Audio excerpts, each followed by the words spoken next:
जातीचे आहे सांगतो पुढे.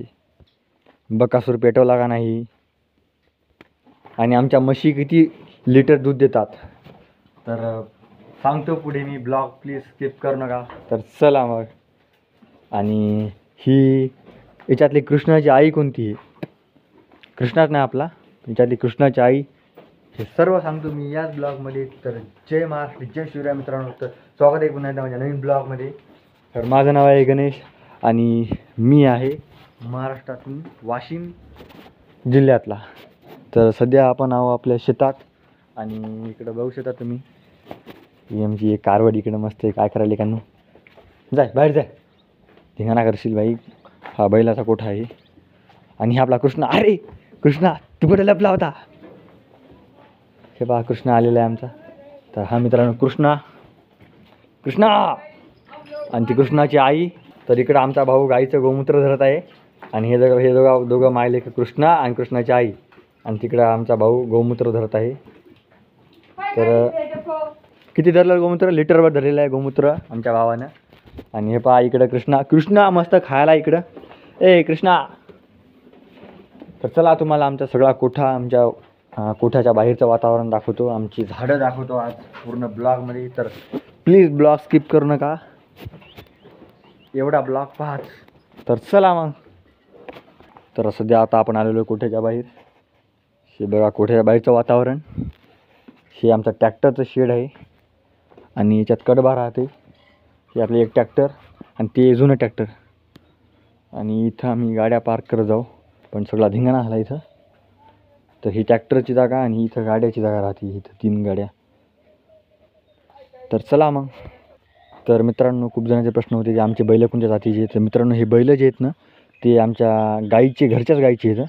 हे पहा याचं नाव आहे राजा आणि तो आहे पद्मा. राजा पहा किती भारी आहे आमचा. हत्ती एवढा बैल आहेत आमचे मित्रांनो. बघा हत्ती एवढाले बैल, छोटे हाती राहतात ना त्याच्या एवढाले बैल आहेत.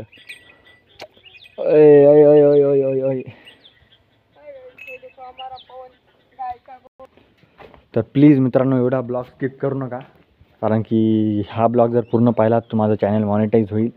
तर प्लीज स्किप करू नका. होईपर्यंत टाईम असेल तर पूर्णच ब्लॉग बघा. हे बघा आमची चंगू इकडं, चंगू. तर मित्रांनो आता आपण आलेलो आहे आमच्या बागेत.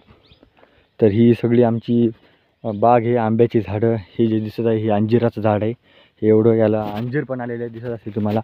हे बघा हे दिसत असेल अंजीर आहे ती. आणि ही इकडं फणस आहे. हे बघा फणसाचं झाड केवढं आहे. हे जी झाडे नाही एवढं मोठं हे फणसाचं झाड आहे मित्रांनो. आणि इकडं टोटल म्हणजे जवळपास 40-50 आंब्याची झाडं आहेत. तर चला तुम्हाला आज पूर्ण एक्सप्लोअर करून दाखवतो मी सर्व. तर चला मग. ही इकडं झेंडू आहे मित्रांनो. ही एवढी म्हणजे हे रोप आणलं होतं आम्ही विकतचं. तर इकडे झेंडू आहे आणि हे लंगडा व्हेरायटीची आंब्याची लाईन आहे सगळी. लंगडा व्हेरायटीचा आंबा आहे. आणि पलीकडून तो दिसत आहे तो आंबा, तो केसर आंबा आहे. हा पण केसरच आहे. ती लाईन केसरची आहे, ही लंगडाची आहे. आणि हे पपई बघा केवढी झाली मित्रांनो. पपई, झेंडू म्हणजे खूप साऱ्या व्हेरायटी आहेत. आणि इकडं सीताफळाला लागलेले आहेत, दिसत असतील तुम्हाला. सीताफळं लागलेले आहेत. तर हे आपलं संपूर्ण बाग आहे. याच्यावर किती व्हेरायटी काय आहे ते सगळं मी एक नवीन ब्लॉग बनवीन सेपरेटली. तर त्याच्यात बघू आपण. तर हे संपूर्ण बघा. आणि मित्रांनो पुन्हा एकदा आपल्याला कोठ्यावर जावं लागेल. तर आधी एकदा हे संपूर्ण एक्सप्लोअर करू आपण आणि नंतर जाऊ. इकडं बघा याला आहे ना आपले मुंगूस जे होते ते सगळे झाडं खाऊन घेऊ लागले, मुळासकट आतून. तर मग त्याला असं थोडं नेट वगैरे लावली, कारण इथं आसपास कुठंतरी मुंगसाचं खोपा आहे, म्हणजे नळा वगैरे असेलच काहीतरी इथे. आणि इकडं बघा मित्रांनो आमच्या घरच्या घरी खायापुरता ऊस पण लावलेला आहे मी इथे. आणि इकडं पलीकडं सीताफळाची झाडं दिसत असतील तुम्हाला, झाडं आहेत. आणि इथे ना मित्रांनो मूग होता तो सगळा जळाला.